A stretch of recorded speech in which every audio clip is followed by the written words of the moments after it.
আসসালামু আলাইকুম। আমি তৌফিক হোসেন স্বাগত জানাচ্ছি এনটিভির সন্ধ্যার খবরে। গ্রামীণ ব্যাংকের এমডি পদে কি মধু ছিল তা পাওনার দাবিতে শ্রমিকদের মামলার অডিট রিপোর্ট দেখলেই বোঝা যায় বলে মন্তব্য করেছেন প্রধানমন্ত্রী শেখ হাসিনা। মুন্সিগঞ্জের মাওয়া প্রান্তে পদ্মা সেতুর প্রকল্প সমাপনী অনুষ্ঠানে তিনি এমন মন্তব্য করেন যে ঝড় ঝঞ্ঝা পেরিয়ে এই সেতু নির্মাণ করা হয়েছে তা টাকার অঙ্কে পরিমাপ করা যায় না বলেও উল্লেখ করেন শেখ হাসিনা। আগে যারা খবরদারি করত পদ্মা সেতু হবার পর তারা সমীহের চোখে দেখে বলেও জানিয়েছেন প্রধানমন্ত্রী। রাজু আহমেদের ক্যামেরায় নজরানা চৌধুরীর রিপোর্ট। উপস্থিত আছেন বা যারা উপস্থিত নেই, আমি তাদের সকলকে আমার আন্তরিক শুভেচ্ছা জানাই, ধন্যবাদ জানাই, কৃতজ্ঞতা জানাই। সরকারি কোনো প্রকল্পের কাজ শেষ হয়ে গেলে সাধারণত কোনো আনুষ্ঠানিকতা করা হয় না, কিন্তু পদ্মা সেতু প্রকল্পের কাজ গত ৩০ জুন শেষ হয়ে যাওয়ার ৫ দিনের মাথায় প্রকল্প সমাপনী অনুষ্ঠানের এই আয়োজন। প্রধানমন্ত্রী শেখ হাসিনা এই সেতু নির্মাণের বিভিন্ন চ্যালেঞ্জের কথা উল্লেখ করতে গিয়ে এর পেছনে যাদের ত্যাগ তিতিক্ষা পরিশ্রম গেছে তাদের সবার প্রতি কৃতজ্ঞতা প্রকাশ করেন। পদ্মা নদীকে দুকুলে বেঁধে দেওয়া আর এই সেতু নির্মাণ করা, এই জটিল কাজের সাথে যারা জড়িত ছিলেন সেই সেতু বিভাগ, বাংলাদেশ সেতু কর্তৃপক্ষ, জাতীয় আন্তর্জাতিক পরামর্শক এবং বিশেষজ্ঞগণ, আমাদের নিরাপত্তা তদারকিতে আমাদের সেনাবাহিনী, এই সেতু নির্মাণের সময় দুই পারে যারা নিজেদের ভিটে মাটি ত্যাগ করেছেন, এই জমি দান করেছেন, তাদের প্রতি আমি আজকে আমার কৃতজ্ঞতা জানাতে এখানে এসেছি, তাদেরকে আন্তরিক ধন্যবাদ জানাতে আমি এসেছি। এই সেতু আমাদের গর্বের সেতু, এটা টাকার অঙ্ক দিয়ে বিচার করার নয়। যে একটা সিদ্ধান্ত বাংলাদেশকে অন্তত সেই মর্যাদা দিয়েছে যে আগে যারা কথায় কথায় আমাদের উপর খবরদারি করত, বাংলাদেশের মানুষ এখন গর্ব করে আন্তর্জাতিকভাবে বুক ফুলিয়ে চলতে পারে। পদ্মা সেতুর অর্থায়ন নিয়ে দেশি বিদেশি ষড়যন্ত্র হয়েছে বলেও উল্লেখ করেন শেখ হাসিনা। জানান একটি ব্যাংকের এমডি পদের জন্য এই প্রকল্প থেকে বিশ্বব্যাংক অর্থায়ন প্রত্যাহার করে নিয়েছিল। একজন দামি দামি একেবারে নোবেল লরেট, সে ওই সামান্য একটা এমডির পদের জন্য লালায়িত কেন? এই প্রশ্নের উত্তর কখনো পেলাম না। যে আমাকে একটা কথা বলেন যে এই এমডির পদে কি মধু আছে, কি যে মধু আছে তা এখন যদি দেখেন তখন খোঁজ পাবেন। যখন লেবাররা মামলা করে, যখন ট্যাক্স ফাঁকি দেওয়ার মামলা হয়, যখন দুর্নীতির মামলা হয়, তখনই আস্তে আস্তে বেরোয় যাবে যে ওই এমডির পথে কি মধু আছে। আর গ্রামীণ ব্যাংকের সব যখন অডিট রিপোর্ট আসবে আরও তথ্য বের হবে। ৩২,০০০ কোটি টাকার এই প্রকল্পে শেষ পর্যন্ত ব্যয় হলো ৩০,৭৭০ কোটি টাকা। প্রকল্প থেকে সরকারি কোষাগারে ফেরত গেছে ১,০৩৫ কোটি। পদ্মা সেতু নিয়ে রাজনৈতিক চ্যালেঞ্জ ও এ নিয়ে আর্থিক সমস্যা এবং সবশেষ কারিগরি চ্যালেঞ্জ মোকাবেলা করতে হয়েছে সরকারকে। এসব পেরিয়েই প্রমত্তা পদ্মার বুকে সগর্বে দাঁড়িয়ে আছে পদ্মা সেতু, বাংলাদেশের সামনের দিকের এগিয়ে যাওয়ার প্রেরণা হিসেবে। নজরানা চৌধুরী, এনটিভি নিউজ, পদ্মা সেতু এলাকা, মাওয়া, মুন্সিগঞ্জ। এখন জন্ম সনদ দিয়ে খোলো বিকাশ স্টুডেন্ট অ্যাকাউন্ট। নিজের বিকাশ নিজে কর। বাজারে আবারও বেড়েছে পেঁয়াজের ঝাঁজ। গত 2 সপ্তাহের ব্যবধানে কেজিতে পেঁয়াজের দাম বেড়ে গেছে অন্তত 20 টাকা। রাজধানীতে 1 কেজি পেঁয়াজের দাম এখন 100 থেকে 110 টাকা। আড়তদাররা বলছেন দেশের বিভিন্ন স্থানের মোকামগুলোতেই পেঁয়াজের সরবরাহ এবং মজুদ কমে গেছে, তাই দাম বাড়ছে। অন্যদিকে ভারত থেকে আমদানি করা পেঁয়াজের দাম পড়ছে বেশি, তাই লোকসানের ভয়ে আমদানি কমিয়ে দিয়েছেন আমদানিকারকরা। হাসানুল শাওনের রিপোর্ট। এবছর ফেব্রুয়ারি মাসে মৌসুমের শুরুতে ঢাকায় নতুন পেঁয়াজ বিক্রি হয়েছে 80 থেকে 100 টাকা দরে। তবে কোরবানি ঈদের সময় বাজারে দেশি পেঁয়াজের কেজি ছিল 80 থেকে 90 টাকা। হঠাৎই বাজারে আবার বাড়ছে পেঁয়াজের দাম। খুচরা বাজারে ফরিদপুর অঞ্চলের পেঁয়াজের কেজি বিক্রি হচ্ছে 100 টাকায়, আর পাবনা অঞ্চলের পেঁয়াজের কেজি এখন 110 টাকায় পৌঁছেছে। পেঁয়াজের দাম বেশি, ভোক্তাদের তো একটু কষ্টই হচ্ছে। এই দ্রব্যমূল্যের এই অনুযায়ী তো আমাদের বেতন বাড়ে নাই। পেঁয়াজের দামটা তো আগে কম ছিল, এখন অতিরিক্ত বেড়ে গেছে। যারা স্বল্প আয়ের লোক তাদের জন্য আসলে কষ্টসাধ্য হয়ে গেছে। খুচরা বিক্রেতারা বলছেন ঢাকার আড়তগুলোতে মিলছে না চাহিদা অনুযায়ী পেঁয়াজ, দামও বাড়তি। আমদানি কম, তাই একটু দাম বাড়ছে। আপ করতেছে পাইকারি আলাদা, ওই যে দিন গেলে বাড়তেছে, ওরা মজুত করে রেখে ওরা পরের দিনের দামে মানে বিক্রি করতেছে। আড়তদাররা জানান পাবনা, রাজশাহী, ফরিদপুর সহ দেশের বিভিন্ন স্থানের আড়তগুলোতে পেঁয়াজের সরবরাহই কমে গেছে। বিভিন্ন মোকাম থেকে আমদানিটা কম হইতেছে, এই কারণে দামটা বেশি হইতেছে, এভাবে চলতেছে। কারণ হচ্ছে গিয়া যখন এলসিটা বন্ধ ছিল তখন দেশি পেঁয়াজটা বেশি পরিমাণ খরচ হয়ে গেছে। কৃষি বিপণন অধিদপ্তরের তথ্য বলছে দেশে পেঁয়াজের বার্ষিক চাহিদা প্রায় ৩০ লাখ টন। তবে সাম্প্রতিক বছরগুলোতে এর চেয়ে বেশি পরিমাণ পেঁয়াজ উৎপাদন হচ্ছে। তারপরেও একটা বড় অংশ নষ্ট হওয়াতে ঘাটতি হচ্ছে বলে জানান ব্যবসায়ীরা। পেঁয়াজের শর্ট বিদায় দেখা গেছে আস্তে আস্তে জানি বাজার বাইরে যেতেছে। আমরা ইন্ডিয়ানে আসার কথা, ইন্ডিয়ানের বাজার বাড়তি, ওইটা হুন্না দেখা গেছে মনে করেন আরো বাড়তি। ঘাটতি পূরণে আমদানি করতে হয় পেঁয়াজ। সেক্ষেত্রে বেশ কিছুদিন বন্ধ থাকার পর ভারত পেঁয়াজ রপ্তানির অনুমতি দিলেও 40% শুল্ক আরোপ করে। এছাড়া দেশটির অভ্যন্তরেও পেঁয়াজের দাম বাড়তি, তাই এখন ভারত থেকেও কম পরিমাণে পেঁয়াজ আমদানি হচ্ছে। ভারতীয় রপ্তানি ন্যাপের যে রেট $550, পাশাপাশি রপ্তানি যে শুল্ক 40% আরোপ করেছে। এই দুটি কারণেই এই পেঁয়াজের মূল্যটা বৃদ্ধি হচ্ছে। আর যদি এটা প্রত্যাহার না করে, এখনো ভারতের কিছু কিছু রাজ্যে বন্যা হচ্ছে, পেঁয়াজ উঠতেছে না, পেঁয়াজের সংকট তাদেরই তৈরি হবে, এই বাজার মূল্যটা ধীরে ধীরে বৃদ্ধি হবে। সব মিলে পেঁয়াজের সরবরাহে কিছুটা ঘাটতি দাঁড়াচ্ছে, যাতে সামনের দিনে পেঁয়াজের বাজারে অস্থিরতা বাড়তে পারে বলেও আশঙ্কা ব্যবসায়ীদের। Hasanul Shaon, NTV news, Dhaka. এখন জন্ম সনদ দিয়ে খোলো বিকাশ স্টুডেন্ট অ্যাকাউন্ট। নিজের বিকাশ নিজে কর। আবারও 200 টাকা ছাড়ালো কাঁচা মরিচের দাম। গেল কয়েকদিনের ব্যবধানে দাম বেড়েছে 30 থেকে 40 টাকা পর্যন্ত। উত্তাপ ছড়াচ্ছে সবজিও, 50 টাকার নিচে নেই কোনো সবজি। ঊর্ধ্বমুখী মাছের বাজারও। মেজবা হাসানের রিপোর্ট। ঊর্ধ্বমুখী নিত্যপণ্যের বাজারে বেড়েই চলছে কাঁচা মরিচের ঝাঁঝ। 3 কেজি চালের দামে মিলছে 1 কেজি কাঁচামরিচ। মানভেদে প্রতি কেজি কাঁচামরিচ বিক্রি হচ্ছে 200 থেকে 240 টাকা পর্যন্ত।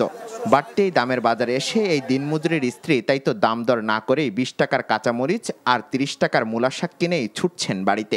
কেজি জিজ্ঞেস করিনি, কাঁচামরিচের দাম বেশি লেগে 20 টাকা নিচ্ছে। কয়দিন? 2 দিন যাইব। বিক্রেতারা বলছেন টানা বর্ষার কারণে সরবরাহ কম, যার কারণে বাড়ছে দাম। বৃষ্টি কমে গেলে মরিচ বেশি আইলে দাম কমবে, যদি মরিচ বাজার বেশি থাকে দাম তো কমবেই। নিরুপায় ভোক্তারা যেন জিম্মি। একটা সংসারে 3 বেলা যারা ছোটখাটো 1 কেজি কাঁচামরিচের দাম দিয়ে তারা সারাদিন এমনি চলতে পারে। আগে তো কত 60 টাকা 70 টাকা বা 80 টাকা, 60 থেকে 80, এখন 200 টাকা কেজি, ডাবল সেঞ্চুরি। শাকসবজির বাজারও ঊর্ধ্বমুখী। পুঁইশাকের আটি বিক্রি হচ্ছে 30 টাকা। সবজিতেও নেই স্বস্তি। কাঁচা বাজারের অবস্থা খুবই ঊর্ধ্বগামী। যেগুলো ছিল 30 টাকা সেগুলো 50 টাকা, যেটা 50 টাকা ছিল সেটা 120 টাকা। এই অবস্থার মধ্যে আমরা দিনানিপাত করতেছি। বাজার করতে গেলে কান্না আসে, বাজার করতে গেলে কান আসে, গলার পানি শুকিয়ে যায়। কি একটা অবস্থা, যে দাম 500-1000 টাকায় বাজার করলে কিছু হয় না, কিন্তু ডেলি তো আর 1000 টাকা ইনকাম নেই। আষাঢ় শ্রাবণ 2 মাস বৃষ্টি তো, এই দাম বেশি। মনে করেন যেমন সিজিনকে আমরা কিনে আনছি হলো 60 টাকা, আমরা 70 টাকা বেচতে আসছি। এবার আমাদের কিনে হলো 40 টাকা, আমরা 50 টাকা বিক্রি করি, আমাদের 5 টাকা লাভ ঠিক। আগের বাড়তি দামে বিক্রি হচ্ছে ব্রয়লার মুরগি, ডিম ও গরুর মাংস। তবে আরও কিছুটা বেড়েছে মাছের দাম। Mezba Hasan, NTV news, Dhaka. দিল্লির অনাপত্তিপত্র নিয়েই চীনে যাচ্ছেন প্রধানমন্ত্রী শেখ হাসিনা। চীনে যাওয়ার জন্য তাকে অনুমতি নিতে হয়েছে। বিএনপির সিনিয়র যুগ্ম মহাসচিব রুহুল কবির রিজভী আহমেদ এমন অভিযোগ করেছেন। বেগম খালেদা জিয়ার নিঃশর্ত মুক্তির দাবিতে নয়াপল্টনে ঢাকা মহানগর শ্রমিক দল আয়োজিত বিক্ষোভ সমাবেশে রিজভী আহমেদ বলেন, আওয়ামী লীগের মন্ত্রীরা বলছেন প্রধানমন্ত্রী শেখ হাসিনা চীনে যাচ্ছেন, তাতে ভারতের আপত্তি নেই। ভারতের অনুমতি নিয়েই চীনে যাওয়া লজ্জাজনক, দেশের স্বাধীনতা সার্বভৌমত্ব হুমকির মুখে বলেও মন্তব্য করেন রিজভী আহমেদ।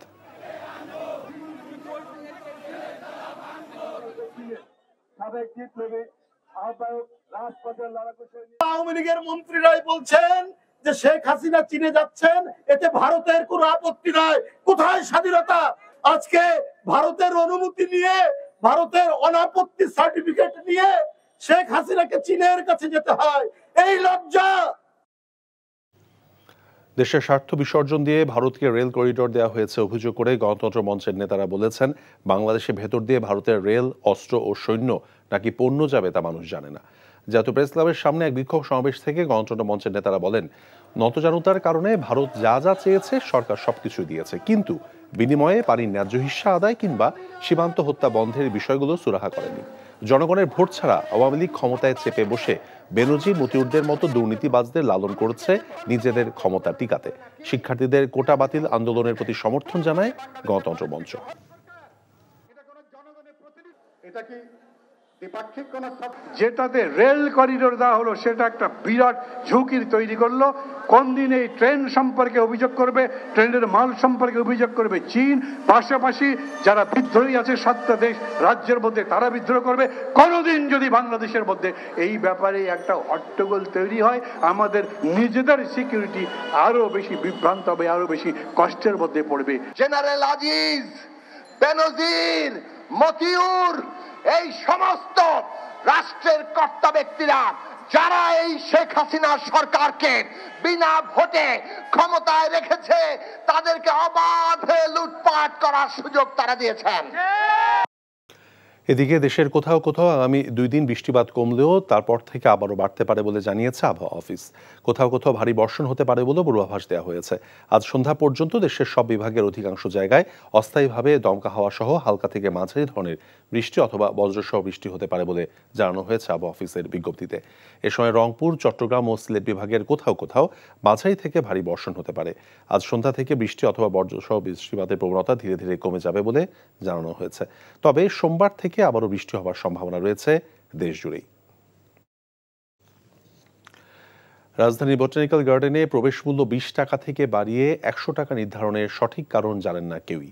এজাদ আল্লাহ বলছেন, আগের তুলনায় শুক্রবার ছুটির দিনে কমেছে দর্শনার্থীর সংখ্যা। আবার যারা এসেছেন তারাও বলছেন সেবার মান এখনও নিচের দিকেই।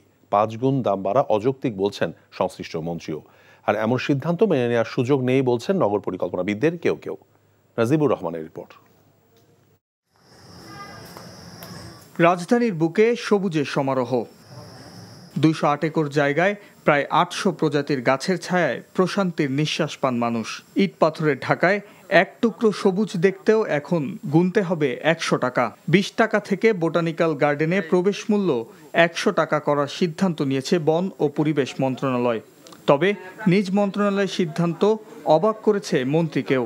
এক লাফে আপনি 20 থেকে 100 চলে যাওয়াটা, এটা আমার কাছেও মনে হয় কিছুটা অযৌক্তিক। এত হওয়া উচিত না। দর্শনীয় স্থানটিতে প্রবেশ মূল্য বাড়িয়ে দেয়ায় বিপাকে পড়েছেন মূলত শিক্ষার্থী ও নিম্ন আয়ের মানুষ। সাপ্তাহিক ছুটির দিনেও তাই তেমন ভিড় নেই বোটানিক্যাল গার্ডেনে। দখল দূষণের এ ঢাকায় প্রাণ ভরে নিঃশ্বাস নেওয়ার জায়গা হাতে গোনা 2-1টি, যার মধ্যে রাজধানীর বোটানিক্যাল গার্ডেন অন্যতম। তবে প্রবেশ মূল্য 20 টাকা থেকে 5 গুণ বাড়িয়ে 100 টাকা করায় ক্ষোভ প্রকাশ করছেন দর্শনার্থীরা।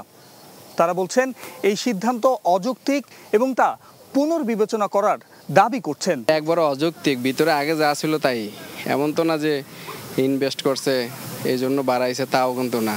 না, এটা তো কোনো যুক্তির ভিত্তি পড়ে না। যেহেতু আমরা বাচ্চা কাচ্চা নিয়ে আসি, একটু অবসর সময় থাকলে এখন তো করতে 100 টাকা অতিরিক্ত হয়ে গেছে আমাদের, আমরা তো স্টুডেন্ট মানুষ। ইজারাদাররাও বলছেন এমন সিদ্ধান্তে তাদের উপরেও চাপ বেড়েছে। আমাদের তো এখানে হাত নাই, সরকার এই বনুর ব্যাপার, কিছু লোক কম আসবে, আমরা ওইটা বুঝে টেন্ডারটা নিচ্ছি। সরকারি এই সিদ্ধান্তের কড়া সমালোচনা করছেন নগরবিদরা। তারা বলছেন রাজস্ব আহরণের ক্ষেত্র হতে পারে না বোটানিক্যাল গার্ডেন। আমি প্রথমে হতবাকি হয়েছি, বিশেষ করে এই পার্ক, প্লেগ্রাউন্ড, এগুলো কোনোভাবেই রাজস্ব আদায়ের কোনো ক্ষেত্র হতে পারে না। এই প্রজ্ঞাপনের মাধ্যমে যে 5টা ইকো পার্ক এবং উদ্যানের টাকা বাড়ানো হলো, এই ধরনের সিদ্ধান্ত আসলে কোন উর্বর মস্তিষ্ক থেকে আসে, সেটা নিয়ে আমার আসলে প্রশ্ন। নগরীর অন্যতম ফুসফুস হিসেবে পরিচিত এই উদ্যানের প্রবেশ মূল্য বাড়ানোর সিদ্ধান্ত দ্রুত সমন্বয়ের দাবিও জানান তারা। Najibur Rahman, NTV news, Dhaka.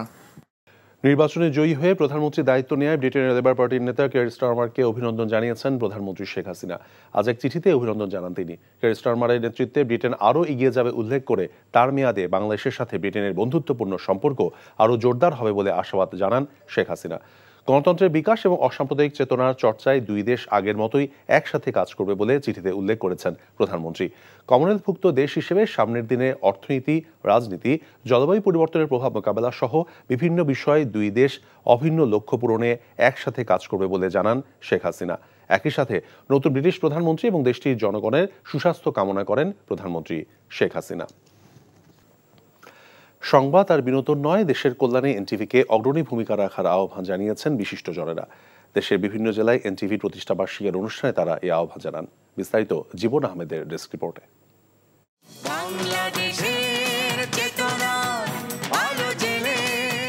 রাজশাহীতে জমকালো আয়োজনে পালিত হলো এনটিভির 22 বছর পদার্পণের অনুষ্ঠান।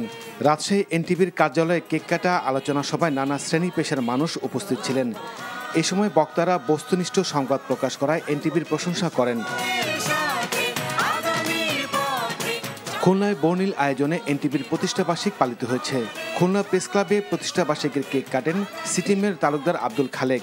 লেখক, সাংবাদিক সহ নানা শ্রেণী পেশার মানুষ অনুষ্ঠানে উপস্থিত ছিলেন। বক্তারা বলেন, এনটিভি কারো মুখপাত্র নয়, সংবাদে বস্তুনিষ্ঠতা ধরে রেখেছে, যা গণমাধ্যমের জন্য অনুকরণীয়।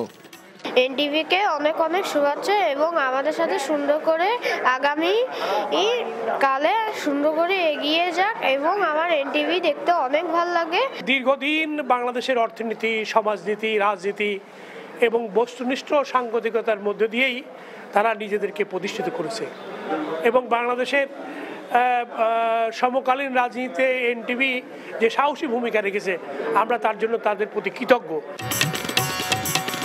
এনটিভির প্রতিষ্ঠাবার্ষিক উপলক্ষে ময়মনসিংহে এতিমদের মাঝে খাবার বিতরণ করা হয়েছে।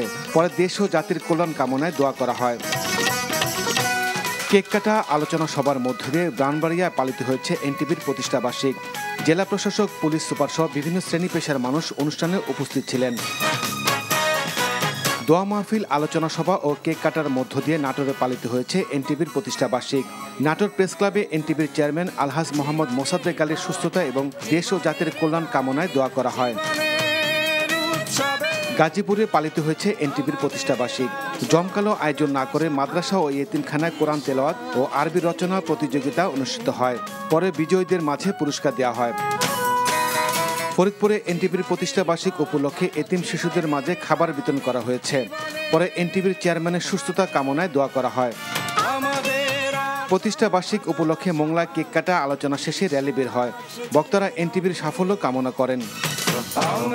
জীবন আহমেদ, এনটিভি নিউজ ডেস্ক। এই ছিল সন্ধ্যার খবরে। এই খবরের ভিডিও শো আপডেট জানতে ভিজিট করুন এনটিভি অনলাইন www.ntvbd.com। এছাড়াও এনটিভির জনপ্রিয় সব অনুষ্ঠান এবং খবরের আপডেট জানতে ভিজিট করুন আমাদের ইউটিউব এবং ভেরিফাইড ফেসবুক পেজ। রাত 10:30টায় রাতের খবর দেখার আমন্ত্রণ রইল। ধন্যবাদ সবাইকে।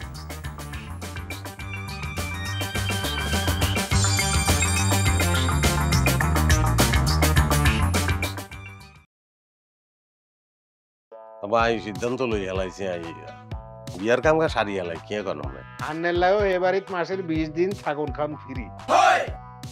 আলহামদুলিল্লাহ বিয়া হয়ে গেছে।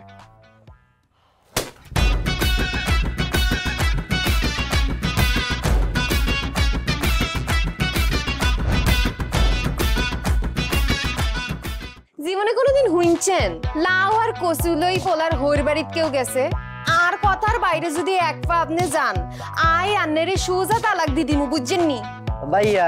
কিছু টিয়া পয়সা দেন। কামর দে আরে খাই পেলা, লবণ দিয়ে আরে খাই পেলা। আই চাই না আর জামাই ঘর জামাই থাক, আন্নে আমারে আন্নেকো বাড়িতে লই চলেন। হায় আল্লাহ রে, কাশেম কাশেম আমনেরে বহায় বহায় খাওয়াইতে পারতাম না, আমি কাম করি খান। এরে কাম করছি নি খেতে কোনোদিন নাই।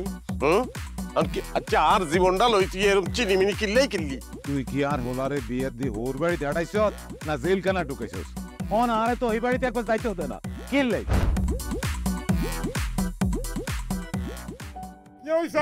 আরে তোর কথা কইতে কইতে মনে হচ্ছে অন জ্ঞানে ফিরেন না। আব্বা মেরে আব্বা